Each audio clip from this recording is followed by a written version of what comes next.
Hey everyone, स्वागत करता हूं आप सबका एक बार बिहार बोर्ड के number 1 channel Bihar board study पे।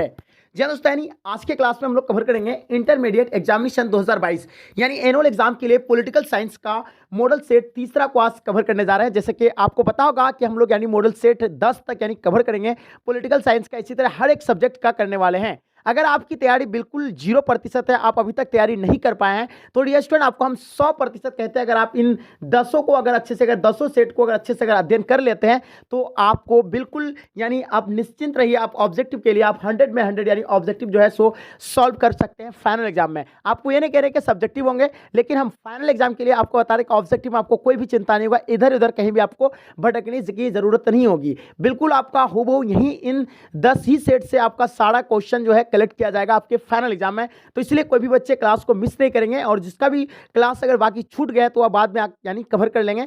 और आपसे मेरा छोटी सी रिक्वेस्ट रहेगा कि अभी तक अगर आप मेरे चैनल को सब्सक्राइब नहीं किए हैं तो चैनल को सब्सक्राइब कर लेंगे और साथ में अपने दोस्तों में एक बार जम करके शेयर कर देंगे। तो डियर स्टूडेंट चलिए गाइस शुरू करते हैं आज हम लोग पॉलिटिकल साइंस के तीसरा सेट्स को। ठीक है, जैसे कि आप देख पा रहे हैं फर्स्ट क्वेश्चन आपके स्क्रीन पे आ गया है। जैसे देख पा रहे हैं आप लोग, क्या कहलाता है कि पीली क्रांति का संबंध निम्नलिखित में से यानी किससे है? पहला आपका तेलहन उत्पादन से, चावल उत्पादन से, दलहन उत्पादन से, आपका दूध उत्पादन से। तो बताइए 1 नंबर सवाल का आपका आंसर क्या हो जाएगा? तो आपको पीली क्रांति के बारे में बिल्कुल पता ही होगा कि तिलहन उत्पादन से, यानी ऑप्शन आपका ए जो है सो राइट आंसर हो जाएंगे। चलिए नेक्स्ट क्वेश्चन देखेंगे आपके स्क्रीन पे। दूसरा नंबर सवाल क्या कहलाता है कि 42वीं संविधान संशोधन द्वारा समवर्ती सूची में कौन सा विषय यानी जोड़ा गया है? जनसंख्या नियंत्रण, सार्वजनिक शौच, जल या आपका फौजीदारी विधि। तो बताइए इसका आंसर क्या होगा? दूसरा नंबर सवाल का आपको बताना है कि 42वां संविधान संशोधन द्वारा यानी समवर्ती सूची में कौन सा विषय जोड़ा गया है। चलिए 2 नंबर सवाल का आपका आंसर बिल्कुल यानी करेक्ट होगा। इसका आंसर आपका हो जाएगा जनसंख्या नियंत्रण, यानी ऑप्शन आपका ए जो है सो राइट आंसर हो जाएंगे। चलिए बात करते हैं क्वेश्चन नंबर 3 आपके स्क्रीन पे। छात्र आंदोलन या बिहार आंदोलन कब आरंभ हुआ था यानी प्रारंभ हुआ था? छात्र आंदोलन या बिहार आंदोलन जो आपका यानी कब प्रारंभ हुआ था? ये 1974 में हुआ था, जिसका नेतृत्व जयप्रकाश नारायण के द्वारा किया गया था। आप लोगों को पता ही होगा। ठीक है, चलिए इसका आंसर आपका option A so right answer हो जाएंगे।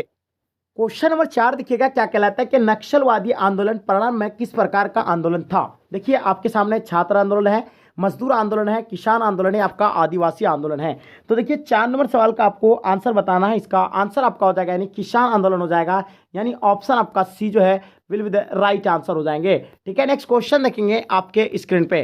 क्वेश्चन नंबर 5 क्या कहलाता है? ध्यान से देखिएगा। मिजोरम को पूर्ण राज्य का दर्जा यानी कब प्राप्त हुआ था? इसका आंसर आपको बताना है। तो मिजोरम को जो है पूर्ण राज्य का दर्जा जो मिला था आपको पता होगा, बिल्कुल इसका आंसर आपका हो जाएगा 1986 को जो मिजोरम को यानी पूर्ण राज्य का दर्जा मिला था, यानी ऑप्शन आपका ए जो है सो राइट आंसर हो जाएंगे। बिल्कुल आपका answer absolutely so correct answer होगा। नेक्स्ट क्वेश्चन देखिएगा आपके स्क्रीन पे। क्वेश्चन नंबर 6, निम्न में से भाषा के आधार पर बनने वाला राज्य यानी कौन सा था? यानी भाषा के आधार पर सबसे पहला राज्य यानी इनमें से जो है कौन सा बना था? तो आपको पता होगा आंध्र प्रदेश बना था, यानी 1953 को सबसे पहले जो है भाषा के आधार पर जो पहला बना था यानी आंध्र प्रदेश बना था। 6 का आंसर आपका बिल्कुल करेक्ट होंगे, यानी ऑप्शन आपका सो इसका जो भाषा के आधार पर बनने वाला राज्य इनमें से कौन सा था? सबसे पहले आंध्र प्रदेश बना था, उसके बाद आपका महाराष्ट्र, कर्नाटक, यानी इनमें से सब जो है भाषा के आधार पर यानी बना था, यानी ऑप्शन आपका डी सो राइट आंसर हो जाएंगे। चलिए बात करते हैं क्वेश्चन नंबर 7 आपके स्क्रीन पे।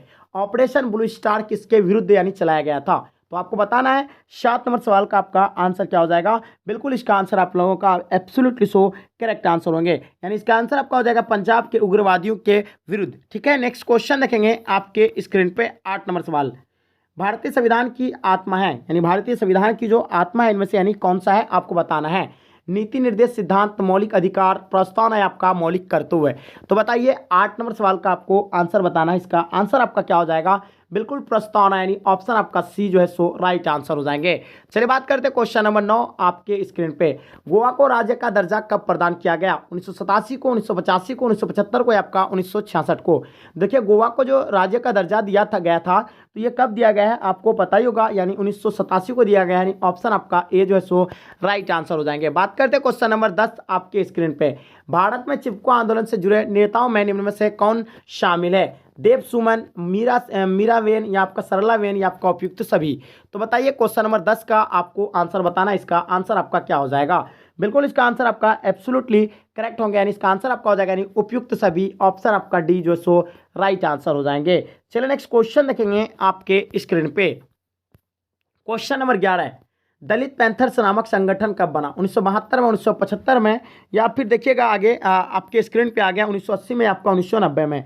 तो बताइए इसका आंसर आपका क्या हो जाएगा? तो आपको पता ही होगा, यानी 1972 को दलित पैंथर्स नामक संगठन बना था, यानी ऑप्शन आपका ए जो है सो राइट आंसर हो जाएंगे। चलिए बात करते हैं क्वेश्चन नंबर 12 आपके स्क्रीन पे। क्या होगा इसका आंसर? भारतीय किसान यूनियन के किस प्रदेश के किसान का संगठन था? तो बताइए इसका आंसर आपका क्या हो जाएगा? 12 नंबर सवाल का आपको आंसर बताना है। तो इसका आंसर आपका हो जाएगा, यानी ऑप्शन आपका ए जो है सो राइट आंसर हो जाएंगे। उत्तर प्रदेश और हरियाणा के किसान का, यानी option A will be the right answer हो जाएंगे। चलिए बात करते हैं क्वेश्चन नंबर 13 आपके स्क्रीन पे। क्वेश्चन नंबर 13, सूचना का अधिकार कब बना? यानी सूचना का अधिकार जो है कब बना? 2006 को बना था, 2005 को, या आपका 2003, या आपका 2002। तो देखिए सूचना का अधिकार जो बना था ये 2005 को बना था, यानी ऑप्शन आपका बी सो राइट आंसर हो जाएंगे। क्वेश्चन नंबर 14 आपके स्क्रीन पे। भारत में अभी तक कितने प्रतिशत क्षेत्र में वन क्षेत्र है? 75%, 50%, 40%, 25%। तो बताइए 14 नंबर सवाल का आपका आंसर क्या हो जाएगा? जल्दी बताएंगे। तो इसका आंसर आपका हो जाएगा, यानी 50%, यानी ऑप्शन आपका बी सो राइट आंसर हो जाएंगे। बिल्कुल एब्सोल्युटली आपका आंसर करेक्ट होगा। बात करते हैं क्वेश्चन नंबर 15, नर्मदा घाटी परियोजना से प्रभावित होने वाला राज्य यानी कौन सा है? तो बताइए नर्मदा घाटी परियोजना से जो प्रभावित होने वाला राज्य है इनमें से जो है कौन सा है, आपको बताना है। ठीक है, चलिए इसका आंसर आपका हो जाएगा कौन सा है? यानी मध्य प्रदेश, गुजरात और महाराष्ट्र, यानी ऑप्शन आपका सी राइट आंसर हो जाएंगे। ठीक है, चलिए क्वेश्चन नंबर 16 आपके स्क्रीन पे। नर्मदा बचाओ आंदोलन के प्रमुख नेता निम्न में से कौन है? चलिए बताइए 16 नंबर क्वेश्चन का आपको आंसर बताना है। इसका आंसर आपका क्या हो जाएगा? तो मेधा पाटकर भी होगा इसका आंसर, अनिल पटेल भी होगा, बाबा आमटे होगा। तो यानी नर्मदा बचाओ आंदोलन के प्रमुख जो नेता थे, मेधा पाटकर भी थे, अनिल पटेल भी थे, यानी बाबा आमटे थे, यानी इसका आंसर आपका ऑप्शन डी जो है सो राइट आंसर हो जाएंगे। चलिए बात करते हैं क्वेश्चन नंबर 17 आपके स्क्रीन पे। देख पा रहे हैं स्वतंत्रता के बाद भारत अपनी नीतियों के संचालन में से यानी किन नीतियों को महत्व दिया था? 17 नंबर सवाल का आपको आंसर बताना, इसका आंसर आपका क्या हो जाएगा? तो इसका आंसर आपका हो जाएगा यानी उपयुक्त सभी, ऑप्शन आपका डी सो राइट आंसर हो जाएंगे। चलिए बात करते हैं क्वेश्चन नंबर 18 आपके स्क्रीन पे। भारतीय संविधान के किस अनुच्छेद में विदेश नीति के संबंध में दिशा निर्देश दिया गया है? अनुच्छेद 19, अनुच्छेद 20, अनुच्छेद 45 या आपका अनुच्छेद 51। तो बताइए डियर स्टूडेंट 18 नंबर क्वेश्चन का आपका आंसर क्या हो जाएगा? जल्दी बताइए। बिल्कुल इसका आंसर आपका एब्सोल्युटली करेक्ट होगा, यानी अनुच्छेद 51, यानी ऑप्शन आपका डी सो राइट आंसर हो जाएंगे। चलिए बात करते हैं क्वेश्चन नंबर 19 आपके स्क्रीन पे। बताइए भारतीय विदेश नीति के प्रमुख लक्ष्यों में कौन सही है? देश के विकास के लिए साधन या परिस्थितियां जुटाना, या विश्व में चल रहे पारस्परिक विवादों से दड़ी बनाए रखें, या आपका प्रवासी भारतीयों के हितों को रक्षा करना, या उपयुक्त सभी।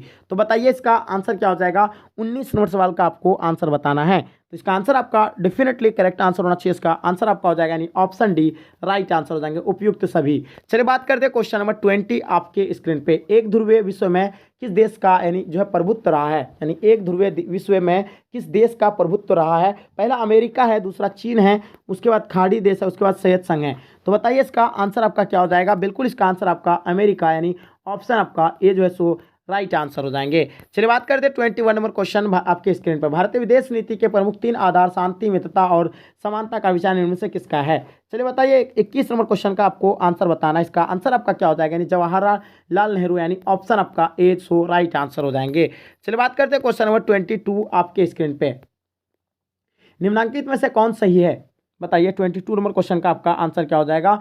बिल्कुल पहला आपका भारतीय प्रधानमंत्री जवाहरलाल नेहरू और चीनी प्रधानमंत्री चाउ एलानी के बीच 1954 में पंचशील की संधि हुई थी। दूसरा 14 दिसंबर 1959 को संयुक्त राष्ट्र के महासभा में उपस्थित 82 देशों से पंचशील के प्रस्तावों को स्वीकार कर लिया गया। तीसरा आपका पंचशील की भावना ने हिंदी चीनी भाई भाई का नारा विश्व के समान रेखा यानी था। यानी इसका आंसर आपका हो जाएगा, यानी ये सभी जो है यानी सही है। इसका आंसर आपका ऑप्शन डी जो है सो राइट आंसर हो जाएंगे। ठीक है, नेक्स्ट क्वेश्चन देखेंगे आपके स्क्रीन पे। क्वेश्चन नंबर 23, भारतीय विदेश नीति के लक्ष्य है। भारतीय विदेश नीति के जो लक्ष्य है वो क्या है आपको बताना है। ये अंतर्राष्ट्रीय शांति और सुरक्षा में वृद्धि ये भी है, अंतर्राष्ट्रीय कानून की प्रति सम्मान ये भी है, मध्यस्थता द्वारा अंतर्राष्ट्रीय विवादों का समाधान ये भी है। तो इसका आंसर आपका हो जाएगा यानी इनमें से सभी यानी ऑप्शन आपका डी सो राइट आंसर हो जाएंगे। चलिए बात करते हैं क्वेश्चन नंबर 24 आपके स्क्रीन पे। गैर कांग्रेसवाद का नारा यानी किसने दिया था? गैर कांग्रेसवाद का नारा जो है ये इनमें से यानी किसने दिया था? 24 नंबर क्वेश्चन का आपको आंसर बताना है। तो इसका आंसर आपका हो जाएगा यानी राम मनोहर लोहिया यानी ऑप्शन आपका ए सो राइट आंसर हो जाएंगे। चलिए बात करते हैं क्वेश्चन नंबर 25 आपके स्क्रीन पे। इंदिरा हटाओ किसका नारा था? विपक्षी गठबंधन का था, या आप देखिएगा भारतीय के नागरिकों का था, भारतीय साम्यवादी पार्टी का था, या आपका इनमें से कोई नहीं। तो बताइए 25 नंबर क्वेश्चन का आपका आंसर क्या हो जाएगा। तो आपको पता होगा यानी विपक्षी गठबंधन का जो एक ही था यानी सिंडिकेट का, यानी सिंडिकेट जो पार्टी था, सिंडिकेट पार्टी का एक ही लक्ष्य था कि इंदिरा हटाओ था, और इंदिरा गांधी का हटाओ था कि गरीबी हटाओ है, इसका नारा था। ठीक है, तो चलिए आपका आंसर यानी ऑप्शन ए राइट आंसर हो जाएंगे। चलिए बात करते हैं क्वेश्चन नंबर 26 आपके स्क्रीन पे। भारत में रेल हड़ताल के प्रमुख नेता निम्नलिखित में से यानी किसे माना जाता है। 26 नंबर क्वेश्चन का आपको आंसर बताना है। इनका आंसर आपका क्या हो जाएगा, यानी जॉर्ज फर्नांडिस, यानी ऑप्शन आपका सी राइट आंसर हो जाएंगे। चलिए बात करते हैं क्वेश्चन नंबर 27 आपके स्क्रीन पे, यानी सह आयोग गठन कब किया गया था, यानी सह आयोग जो है ये गठन कब किया गया था, तो आपको बताना है। इसका आंसर आपका 1977 को किया गया था, यानी ऑप्शन आपका सी राइट आंसर हो जाएंगे। चलिए बात करते हैं क्वेश्चन नंबर 28 आपके स्क्रीन पे। भारतीय जनता पार्टी द्वारा किए गए गठबंधन को क्या कहा जाता है। 28 नंबर क्वेश्चन का आपको आंसर बताना है। इसका आंसर आप लोगों का क्या हो जाएगा, जल्दी बताइए इसका आंसर क्या होंगे। तो बिल्कुल इसका आंसर आपका सी राइट आंसर हो जाएंगे, यानी राज्य यानी ऑप्शन आपका सी जो है सो राइट आंसर हो जाएंगे। ठीक है, चलिए बहुत बढ़िया। नेक्स्ट क्वेश्चन देखेंगे 29 नंबर क्वेश्चन। मंडल आयोग की सिफारिश को लागू करना किस राजनीतिक दल का के चुनाव घोषणा पत्र में था। चलिए 29 नंबर क्वेश्चन का आपको आंसर बताना है। मंडल आयोग की सिफारिश को लागू करना किस राजनीतिक दल के चुनाव का घोषणा पत्र में था। तो इसका आंसर आपका हो जाएगा बिल्कुल करेक्ट आंसर होगा, यानी जनता दल के, यानी ऑप्शन आपका बी सो राइट आंसर हो जाएंगे। चलिए बात करते हैं क्वेश्चन नंबर 30 आपके स्क्रीन पे। 6 दिसंबर के निम्नांकित में कौन सी घटना हुई थी। तो आपको पता होगा 6 दिसंबर 1992 में जो हुआ था, यानी बाबरी मस्जिद का यानी विध्वंस हुआ था। ऑप्शन आपका ए जो है सो राइट आंसर हो जाएंगे। चलिए बात करते हैं क्वेश्चन नंबर 31 आपके स्क्रीन पे। विश्वीकरण से भारत में सुधार हुआ था, यानी वैश्वीकरण से जो है भारत में जो सुधार हुआ है ये बताना है आपको। तो पहला आपका यानी व्यापार नीति में, औद्योगिक नीति में सुधार, मुद्रा की दरों की में परिवर्तन, या उपयुक्त सभी। तो इसका आंसर आपका हो जाएगा यानी उपयुक्त सभी, यानी ऑप्शन आपका डी सो राइट आंसर हो जाएंगे। चलिए नेक्स्ट क्वेश्चन देखेंगे आपके स्क्रीन पर। 32 नंबर सवाल। लिट्टी किस देश का एक आतंकवादी संगठन है। तो लिट्टी के बारे में पता होगा आपको, एक आतंकवादी संगठन है, कहाँ का, यानी श्रीलंका का एक आतंकवादी संगठन है। इसका नाम क्या है, लिट्टी, यानी ऑप्शन आपका सी राइट आंसर हो जाएंगे। चलिए बात करते हैं क्वेश्चन नंबर 33 आपके स्क्रीन पे। भारतीय संविधान के अनुसार पिछड़े वर्ग के पहचान का मुख्य आधार निम्न में से यानी क्या है। तो बताइए इसका आंसर आप लोगों का क्या हो जाएगा, जल्दी आंसर देंगे जितने सारे बच्चे क्लास में। 33 नंबर क्वेश्चन का आपको आंसर बताना है। तो इसका आंसर आपका हो जाएगा यानी ऑप्शन सी सामाजिक और शिक्षण स्थिति, यानी ऑप्शन सी राइट आंसर हो जाएंगे।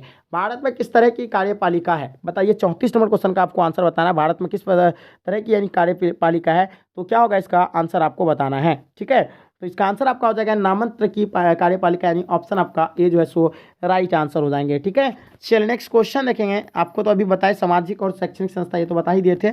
चलिए ये तो आपका 34 नंबर क्वेश्चन का आपको आंसर क्या हो जाएगा, जल्दी बताइए।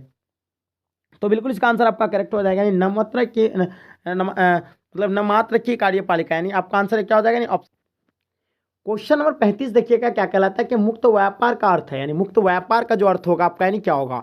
पहला ऑप्शन में दिया हुआ कर मुक्त लेन देन होगा, दूसरा सरकारी प्रतिबंध से मुक्ति, आपका अपने इच्छा अनुसार व्यापार करना, या उपयुक्त सभी। तो डियर स्टूडेंट इसका आंसर जो होगा आपका यानी उपयुक्त सभी हो जाएगा, क्योंकि कर मुक्त लेन देन ये भी होगा, सरकारी प्रतिबंध से मुक्त ये भी होगा, अपने इच्छा अनुसार यानी व्यापार करना ये भी होगा, उपयुक्त सभी। तो इसका आंसर आपका हो जाएगा यानी उपयुक्त सभी will be the right answer हो जाएंगे। ठीक है, नेक्स्ट क्वेश्चन देखेंगे आपके स्क्रीन पे। पश्चिमी गठबंधन द्वारा स्थापित नाटो में 1949 में कितने देश यानी सम्मिलित थे। तो बताइए इसका आंसर आपको क्या हो जाएगा, इसका आंसर आपको बताना है। ठीक है, तो इसका आंसर आपका हो जाएगा यानी 12 देश, यानी ऑप्शन आपका बी सो राइट आंसर हो जाएंगे। ठीक है, चलिए नेक्स्ट क्वेश्चन देखेंगे आपके स्क्रीन पे। Question number 37। गुटनिरपेक्ष आंदोलन के संस्थापक कौन थे, यानी गुटनिरपेक्ष आंदोलन के जो संस्थापक थे वो कौन है, इसके बारे में आपको बताना है। तो इसका आंसर आपका हो जाएगा यानी उपयुक्त सभी हो जाएगा। जवाहरलाल नेहरू भी थे, जोसेफ ब्रस टिटो भी थे, जमाल अब्दुल नासिर भी थे। तो इसका आंसर आपका उपयुक्त सभी राइट आंसर हो जाएंगे। चलिए बात करते हैं क्वेश्चन नंबर 18 आपके स्क्रीन पे। निम्नांकित में से गुटनिरपेक्ष को प्रोत्साहित यानी क्या था। शीत युद्ध ने क्या था, छोटे राष्ट्रों के अपने पृथक अस्तित्व के अभिलाषा ने, या आपका सैनिक गुटबंदी से अलग रहने की नीति से, या आपका इनमें से सभी। तो 38 नंबर क्वेश्चन का आपको आंसर बताना है। सो इसका आंसर आपका क्या हो जाएगा, जल्दी बताएंगे। ठीक है, तो बिल्कुल आप लोगों का आंसर एब्सोल्युटली सो करेक्ट आ पा रहा है, यानी इसका आंसर आपका क्या हो जाएगा, जल्दी बताइए। तो इसका आंसर आपका डी राइट आंसर हो जाएंगे, उपयुक्त सभी will be the right answer हो जाएंगे। चलिए देखिएगा क्वेश्चन नंबर 39 आपके स्क्रीन पे। वर्सा पैक्ट का संबंध किस गठबंधन से था, यानी वर्सा पैक्ट का संबंध किस गठबंधन से था, इसके बारे में बताना है आपको। ठीक है, 39 नंबर क्वेश्चन का आपका आंसर बिल्कुल करेक्ट होगा, यानी श्वेत संघ यानी श्वेत गठबंधन से, यानी ऑप्शन आपका बी सो राइट आंसर हो जाएंगे। चलिए बात करते हैं क्वेश्चन नंबर 40 आपके स्क्रीन पे। सुरक्षा परिषद में अस्थायी सदस्यों की संख्या कितनी होती है? तो आपको बताए थे कि सुरक्षा परिषद में जो अस्थायी सदस्यों की संख्या होता है वो 5 होता है, जिसको यानी वीटो प्राप्त है। जो परमाणु बम वगैरह सारा बातचीत बना सकता है, जिसको यानी 5 को ही वीटो प्राप्त है। और ये इसमें संख्या कितना है? 5 है। और अस्थायी संख्या 10 है, यानी कुल मिलाकर के जो इसमें यानी 15 यानी क्या है, यानी संख्या है। सुरक्षा परिषद में कितना संख्या पूरा कुल मिलाकर के 15, 5 अस्थायी और 10 अस्थायी। चलिए बिल्कुल आपको यानी पता होना चाहिए। क्वेश्चन नंबर 41 आपके स्क्रीन पे। शॉक थेरेपी 1990 में किससे संबंधित है? तो बताइए, सैन्य समझौता से है, आर्थिक मॉडल से है, या स्विस संघ या उत्तरकारिता से है, इनमें से कोई नहीं।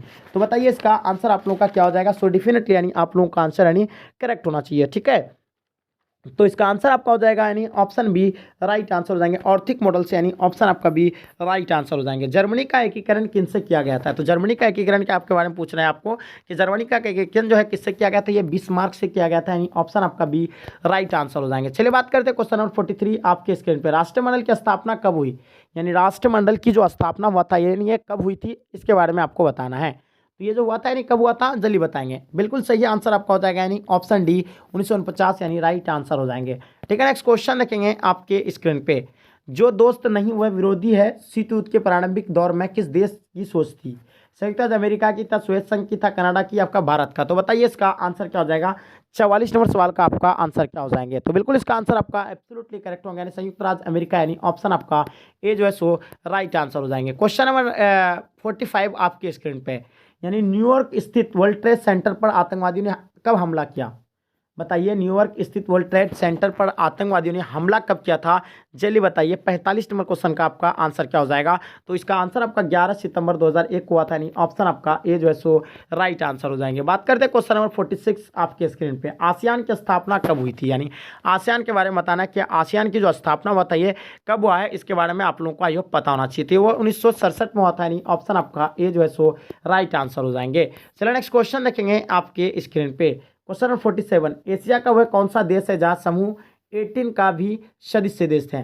भारत, पाकिस्तान, चीन या आपका जापान? तो बताइए 47 नंबर सवाल का आपका आंसर क्या हो जाएगा?